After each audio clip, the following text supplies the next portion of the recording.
We are seeing the emergence now of bots that are built with more machine learning, so they can learn from their environment and change the way that they speak, so that now, rather than the bots just being clunky and being used to amplify certain kinds of content, the bots are actually engaging in conversation. Hello, everyone, and welcome to another episode of the CyberWire's Hacking Humans podcast. This is the show where each week we look behind the social engineering scams, the phishing schemes, and the criminal exploits that are making headlines and taking a heavy toll on organizations around the world.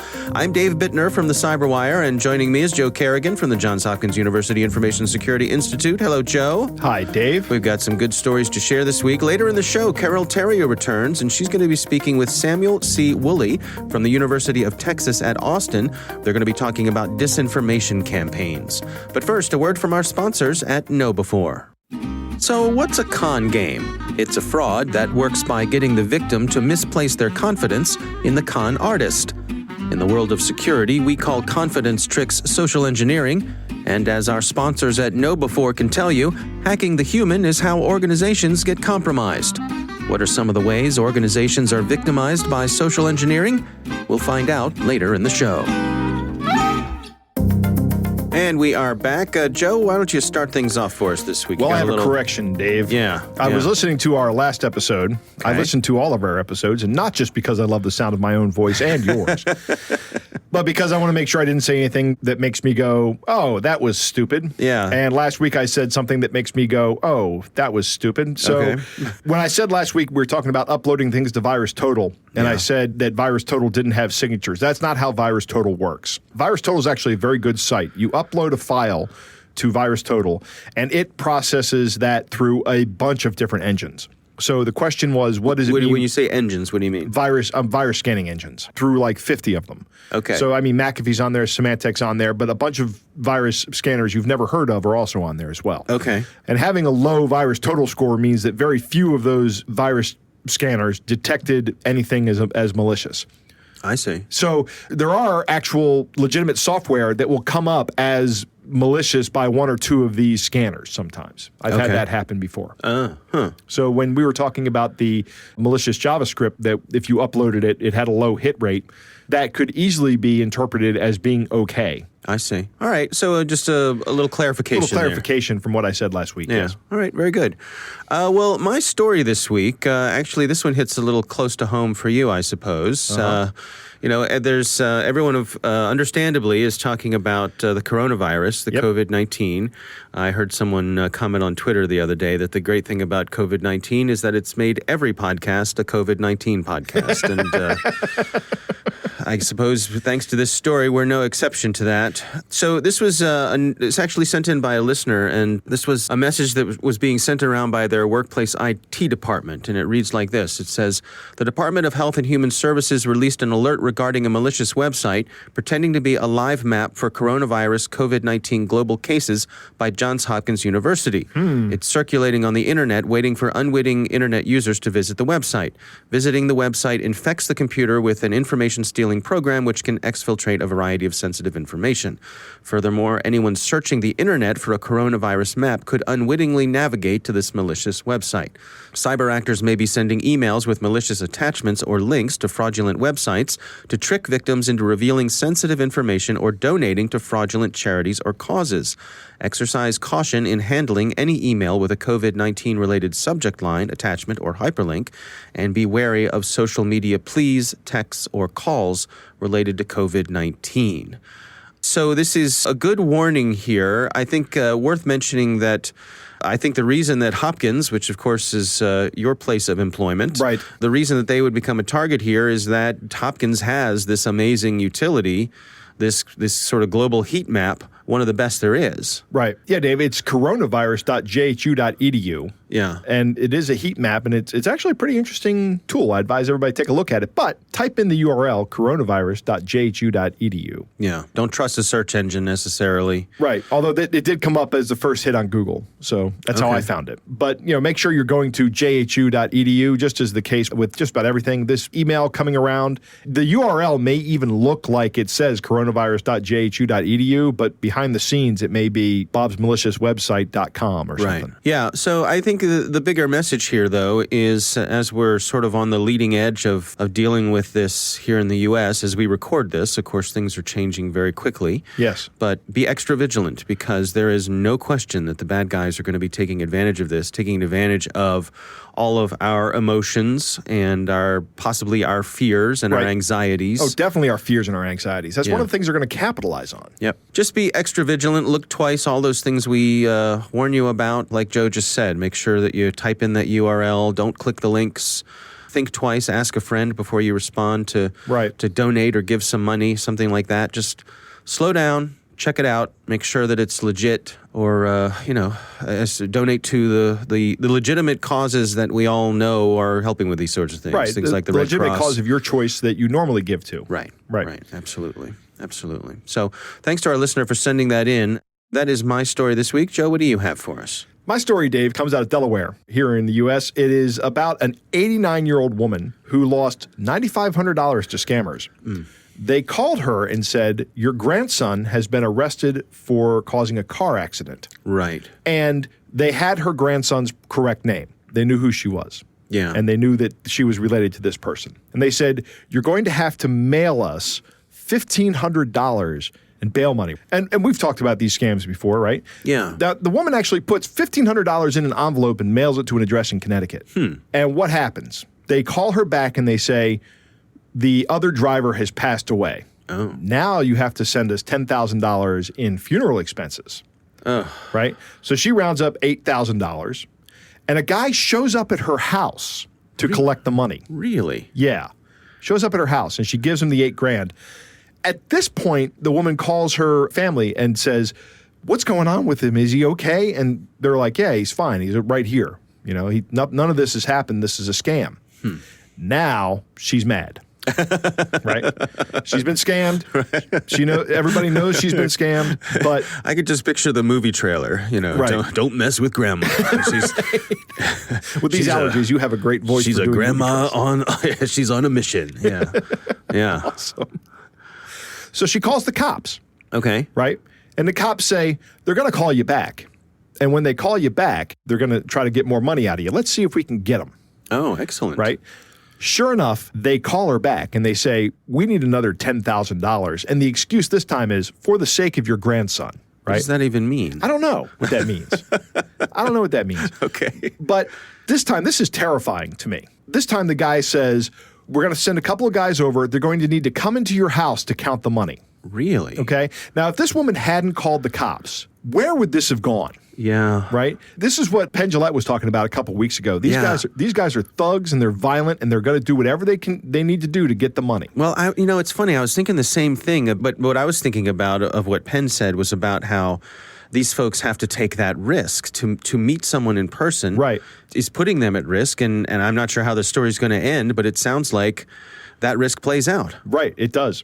Because she goes, okay, fine. You send a couple guys here and I'll have the money ready for you. Yeah. And the guys show up, and when they show up, the cops are there. And the cops arrest two guys and charge them each with 2 felonies. Nice. Right? Nice. Right. Which is great. Yeah. I'm very happy that this ended this way. Now, she's still out the $9,500. Because she did give somebody $1,500 via the mail, and then the first guy that showed up, who may have been one of the guys that was arrested, I don't know. Who knows? He doesn't have that $8,000 anymore. That's gone. Well, they might have just been money mules, or hire these thugs to come just pick up the money and take They could very well have been money mules. In fact, I'll bet that's exactly what they are.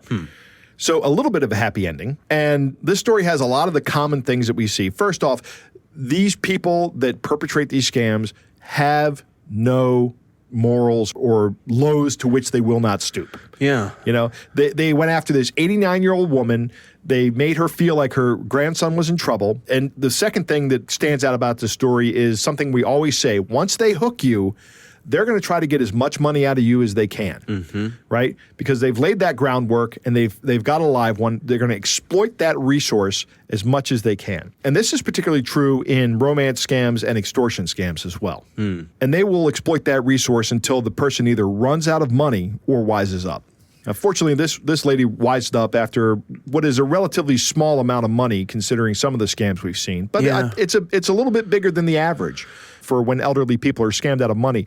I think the average was like $6,800. So this is an above average scam. Right. Well, and as we often say, it was her talking to her family, right, telling someone else. Yeah, that's what slowed it down. That's the last thing I wanted to say. When you get these kind of calls, you need to verify this first. If this woman had made the call to her child that had the grandson, to that family, before she sent the $1,500, she would have known it was a scam immediately. Right. I don't know that would have resulted in them catching the crooks, because this looks like the crooks do something that is remote first, right? Like let's see if I can get this lady to send me $1,500 to an address. And if I can, then I'll take the risk of sending somebody to her house. Right. But if I can't, then I'll just move on to the next person. Yeah. They might not have been caught, but she wouldn't have been injured the way she was financially. Yeah, that's interesting. So a twist on a story that we've talked about before, because with this sort of funeral type thing, this accident scam, I guess we could call it. Yeah, we've heard of that one before, but this is the first time I think we've talked about someone turning the tables on them. Yeah. It's a great story, I think. I like it a lot. Yeah, happy That's ending. why I went with it this week, Dave. Yeah, I like it. All right, that's a good story. Well, it is time to move on to our catch of the day. Our catch of the day comes from a user on Reddit. It's under the category of been going back and forth with these a-holes for a few weeks now. More pictures in the comments. So this is the initial attempt to hook somebody with a sad story here. The woman's name is Muriel Falgier, I suppose. And Joe, it sounds like she is French. Yes. So as we know, I am a master of dialects. So here we go. All right. Hello. Please, I know this post sounds strange and probably amazing, but that's the reality. My name is Muriel Falgier, born in August 1956 in Toulon, France. I was a consultant in Switzerland, where I had to serve for 19 years. I took the liberty of contacting you because I wanted you to do something very important. He seems a little suspicious even if you don't know me. In fact, I have terminal esophageal cancer. No. My doctor just informed me that my days are numbered because of my condition. I have had this disease for over 4 years. I almost sold my business, and some of the money will go to various associations, orphans and homeless care centers, because my spiritual father advised me to honor the memory of my husband and child. I almost sold my business, and some of the money will go to various associations, orphans and homeless care centers, because my spiritual father advised me to honor the memory of my husband and child. I do not know your area of practice, but I would like to help others in your country. I am currently in my hospital bed. I have a sum of 450,000 euros in my personal account. I do not know your area of practice, but I would like to help others in your country. I would like to ask you if you accept that I give you this money. That will help you in your projects, and also follow my project to build an orphanage that I have in progress. May God's peace and mercy be with you. Honestly, Muriel Falgier. I wasn't believing it until she said, honestly, Muriel. Well, who would write that without being sincere? Right. There's a lot of repeated text in this. There is. That's interesting. I wonder why. I don't know. It sounds like it might be a copy and paste issue, but this is obviously a scam. It's an advance fee scam. Yep. We're going to give you all this money, but first you got to pay to get it. Pulling on the heartstrings. Yeah. Someone's got terminal cancer. Oh, that is terrible. Yeah. They want to build an orphanage, so... Right. They want it to go to their various associations. Yeah, good. Which reminds me of causes. Adam Sandler's Cajun Man. Yeah. Humiliation. Association. Desperation. Yeah. Yeah, so pretty standard stuff here. Yeah, but I thought the French accent would be nice, too. Well, I aim to please. Yes. All right. Well, that is our catch of the day. Coming up next, Carol Theriault returns. She is speaking with Samuel C. Woolley. He's from the University of Texas at Austin, and they're going to be chatting about disinformation campaigns. But first, a word from our sponsors, Know Before. And now we return to our sponsor's question about forms of social engineering. Know Before will tell you that where there's human contact, there can be con games. It's important to build the kind of security culture in which your employees are enabled to make smart security decisions. To do that, they need to recognize phishing emails, of course, but they also need to understand that they can be hooked by voice calls, this is known by vishing, or by SMS texts, which people call smishing. See how your security culture stacks up against Know Before's free test. Get it at knowbefore.com/fishtest.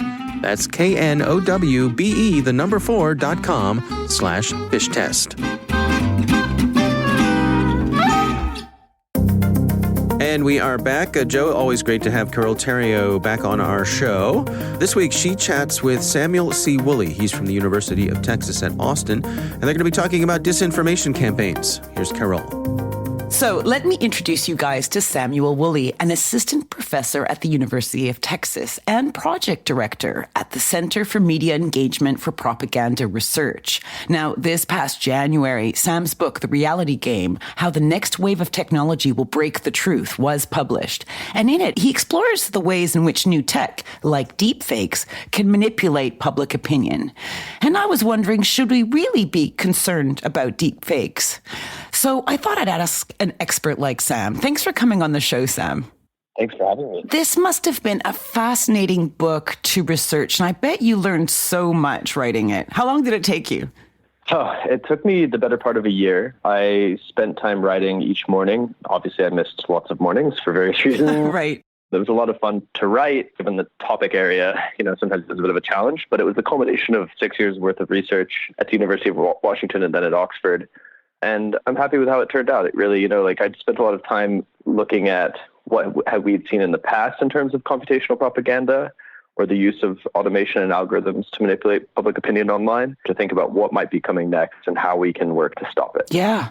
So maybe first we could start talking about what a deep fake is. So maybe you can explain that to us. Sure. So a deepfake is a video that's created artificially to make it look as if someone is saying or doing something that they never said. Most of them have actually been created by arts collectives or comedians or other groups.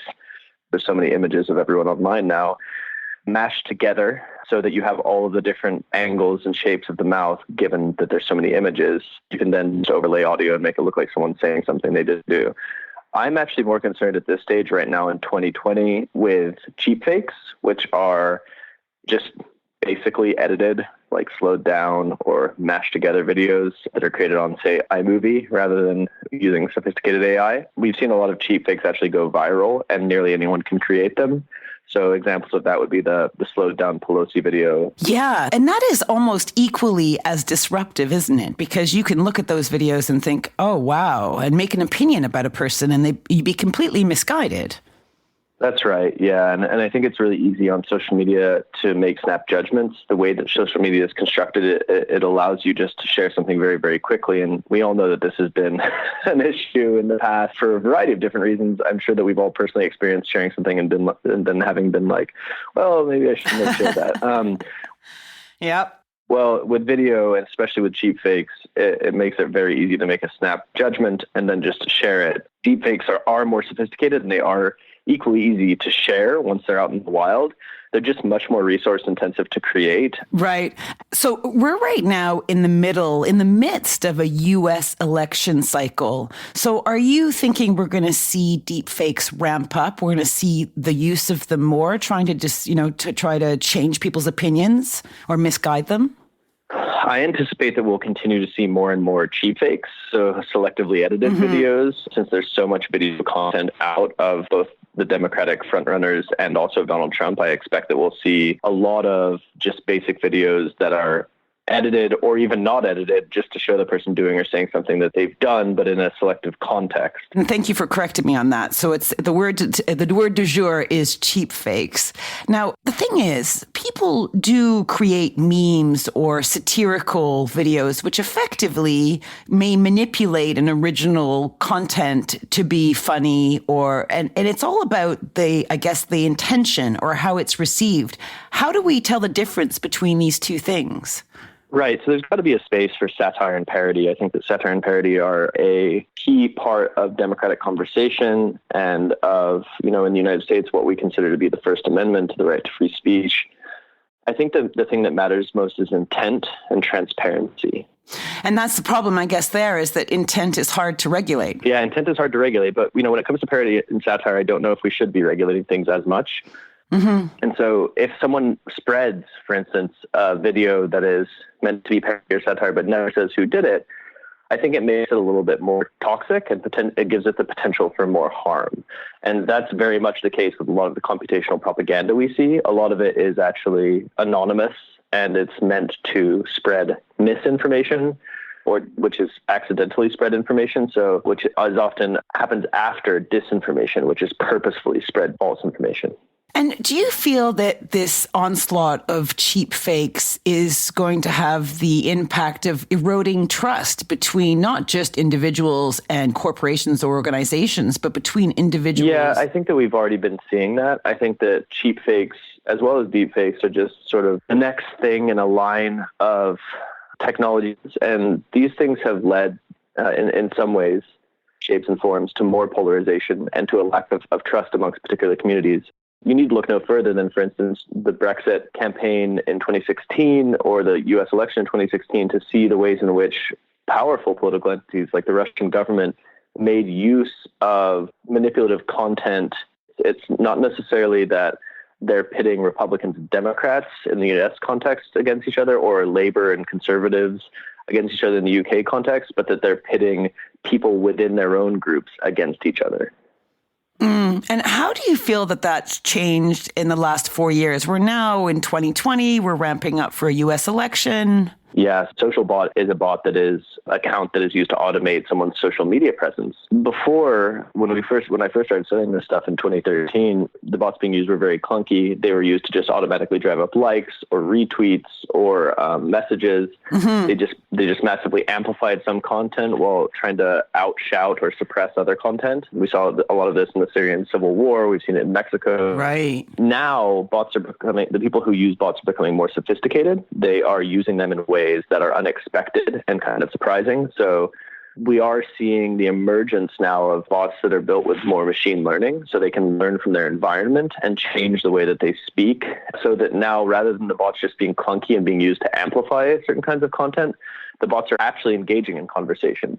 There was a misperception in 2016 and even more recently that there was these armies of bots out there that were trying to change people's opinion by having in-depth conversation bots and often cyborg accounts that have some human help emerge. Wow. And so, okay, this is the world that we live in now. What advice do you have for individuals like me who want to be able to detect these things and not be duped by them? So the first step is there's a number of different tools out there. There's a tool called Botometer. If you're on Twitter, you can plug in any account and determine whether or not it's more or less automated. And Botometer has become something of an industry standard for a lot of people. You can get access to the Botometer API and plug in, 1,000 or 10,000 or 100,000 accounts and determine whether or not there's fake activity going on. Obviously, that takes a bit more coding knowledge. And then a few other things. The team at First Draft News is doing fantastic work to educate journalists and people in civil society and researchers about how to spot and write about disinformation. And then also, our own team at Texas, we've worked with nearly 100 newsrooms to date to help train journalists. And we also have a number of different training modules and ethics-oriented documents on our site. Well, at least we have a few things that we can do to try and keep ourselves safe from the more manipulative, miscreant cheap fakes out there. Sam Woolley, author of The Reality Game, thank you so much for sharing your insight with us today. Thanks for having me. This was Carol Theriault for Hacking Humans. All right, lots of interesting stuff from Carol and her guest this week. And Sam, yeah. Yeah. I'm going to say this again, Dave. I say it a lot. Don't get your political news from social media. Okay? Right. Social media is by no means a valid forum for political discussion. Don't even discuss politics on social media. It's not a productive conversation. All right. It is a waste of time and effort. This is all my opinion, but I have never once seen a civil political discourse on social media. It does tend to tailspin quickly, doesn't Almost it? immediately. It's terrible. I love the term computational propaganda. Me too. That's a great term. And it's important to note the difference between misinformation and disinformation. Disinformation being a deliberate and willful lie, and misinformation being spreading information that's incorrect, but thinking you're spreading the truth. Oh, I see. Right? Sure. That's kind of an important distinction. Yeah. So I guess you could say that the impetus could be a disinformation campaign, but then it becomes people spreading misinformation, right? I see. Yep. Maybe.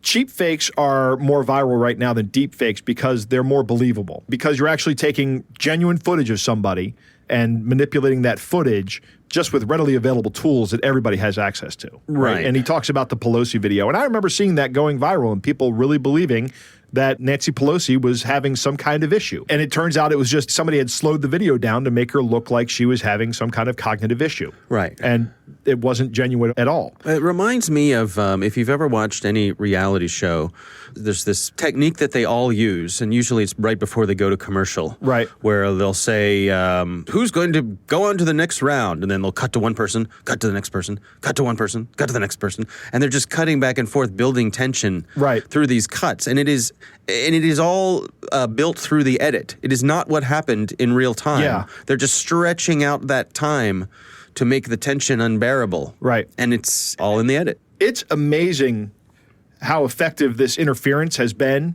within the political parties. Like, for example, when Mitt Romney voted with the Democrats to impeach Trump, Right. I saw people who I know voted for Romney when he was up for president, calling him a traitor. And on the Democratic side, I have seen such vitriol from Democrats to other Democrats about either Biden or Sanders or Bloomberg or Warren just attacking each other. Yeah. It's remarkable. And this is one of the reasons I say that social media is not a valid forum for political discourse. Well, and a lot of these bad actors, they're out there stirring the pot. They're revving people up.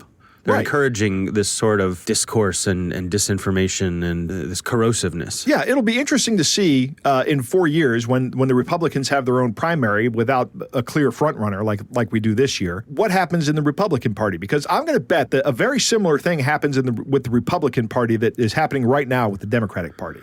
Yeah, well, hopefully we'll learn some lessons between then and now, but I have to say I don't know. I don't know. Yeah. We as a species tend to be very slow to learn these kind of lessons. Yes, we are a reactive species. And we love our tribes. That's right. That's right. The Botometer is a pretty cool tool. This is from Indiana. Yeah, University? let me just give our listeners a little insight here. When we were listening and Samuel mentioned the Botometer, we took a little break here recording our show because Joe had a new toy. Right, exactly. I was like, ooh, what's my Botometer score? Right. And this is on Twitter, at JT Kerrigan. I have a Botometer score of about 0.2. Yeah. And so next I of course checked out Dave, and he has a score of about 0.1. Right. So Dave is like 50% as likely to be a bot as I am. I like to think of it as that I'm twice as good as you. Okay. I like to think of it, I'm twice as good as you. But there are some interesting things in here. I looked for a bot account that we know is a bot account. There's at femtech_, which is a bot account that retweets female developers. Right. And that only has a bot score of 1.3. Yeah. And then I randomly picked a couple of my followers, and one has a bot score of 1 out of 5. Another one has a bot score of 2.8 out of 5. And then I picked this podcast promoter who follows me that I don't follow back, and he has a bot score of 4.7. Ah, it's interesting. Yeah. I mean, I can read the URL out to you, but just go to Google and Google Botometer, Botometer, and it will take you to a ui.edu webpage. And you can enter a Twitter handle, and it will tell you how likely it is that handle is run by a bot. Yeah, it's fun. The last thing that Sam talked about was he has some training courses for journalists. This is of critical importance. One of the biggest problems in journalism today is this churnalism phenomenon, where something gets run by one service and then everybody picks it up because they need to be talking about it to get the clicks. Yeah. Right. It just needs to get out there fast. There's no time to vet things. It's better to be fast than it is to be accurate, it seems. I wholeheartedly disagree with that. I think it's much better to be accurate than it is to be fast. Mm-hmm. And there are some organizations out there that do a very good job with their journalism, and then there are some that don't. You have to, as a responsible consumer of this media, take those things into account. You know, when you see somebody that has put something up that you believe these people to be a reputable source of journalism, and it comes out that they've repeatedly put up stuff that is not vetted, not factually accurate, maybe you stop consuming that media. Yeah. I mean, I would regularly see, back when I was on Facebook, I'd regularly see friends who would innocently post something that was from a parody site. Right. And it would be some ridiculous thing, usually some ridiculous thing that this site said a politician did or said or something. And these friends of mine who did not know it was satire, Right. posted it as if it were true. Yeah. And I got to tell you, that's one thing I don't miss about being off Facebook is having to take the time to correct these folks, or Yeah, because you feel like it's your responsibility to correct these people. Right. Yeah, you want to do your part. Yeah, I just unsubscribe. That's what I do. Yeah.